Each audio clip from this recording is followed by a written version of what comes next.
दोस्तों, जय अर्जक।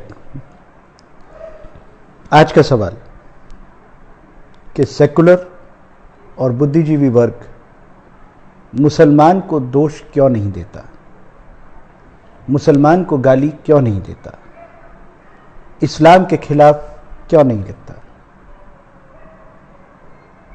मेरा नजरिया है कि हम लोग व्यक्ति की बात को संप्रदाय, वर्ण, जाति या धर्म के आधार पर जर्नलाइज नहीं करते, क्योंकि ये जो समाजवाद और सेकुलरिज्म का जो मूल सिद्धांत है, ये उसके विपरीत बात है, उससे उलट बात है।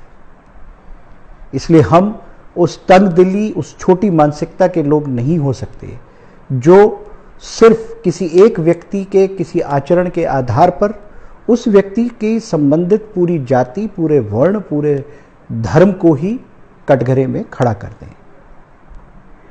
क्योंकि अगर ऐसा होता तो फिर इस बात पर गौर कीजिए कि इस देश में आज तक जितने भी गद्दार पकड़े गए हैं, जो भारत के खिलाफ पाकिस्तान की जासूसी में मदद कर रहे थे या किसी और तरीके की देशद्रोही की घटनाओं में शामिल थे, उसमें 80% लोग हिंदू धर्म के हैं।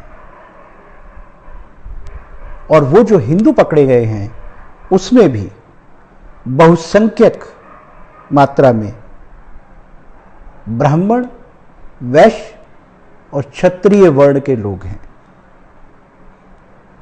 तो क्या इस वर्गीकरण के आधार पर इस देश के सारे हिंदुओं को गद्दार कहा जा सकता है?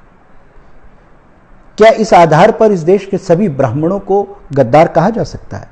सभी ठाकुरों को, सभी बनियों को गद्दार कहा जा सकता है? ये मूर्खतापूर्ण बात होगी, ये कम बुद्धि वाले लोगों की बात होगी, ये छोटे सोच की बात होगी। क्योंकि देश से गद्दारी और देशभक्ति ये व्यक्तिगत आचरण का विषय है, ये समाज, समुदाय, जाति का विषय नहीं है।